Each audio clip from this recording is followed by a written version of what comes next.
Ќе покажат ли македонските функционери по примерот на нивните колеги од соседството сен за учество во фондот за борба против коронавирусот со откажување од дел од месечните примања?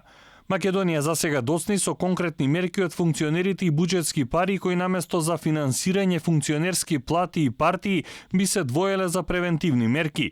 Додека во Албанија и Грција има веќе кратење на плати на министри и пратеници и отворање на сметки за COVID-19, во Македонија се уште има само натегање за тоа кој прв треба да се откаже од привилегиите. СДСМ се откажува од буџетските пари за финансирање на партијата, но не и од платите на министрите и другите функционери.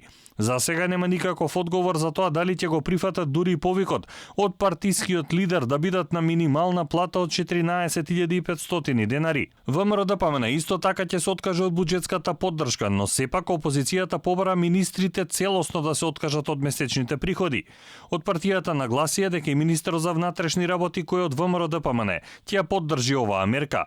Лидерот на партијата Мицкоски предложи сет мерки за справување со кризата на кои владата остана глува.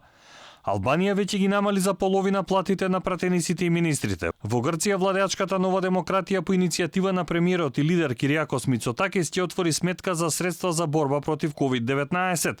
Тој ги повика пратениците и министрите од оваа партија 50% од нивните приходи да отстапат за борбата против коронавирусот. Пред здравствената закана сите сме еднакви, но во борбата со неа секој е должен да понуди според своите сили. Сигурен сум дека ова опција ќе ја следат и другите партии. Половина плата веќе отстапи и грчката претседателка Катерина Сакеларопулу.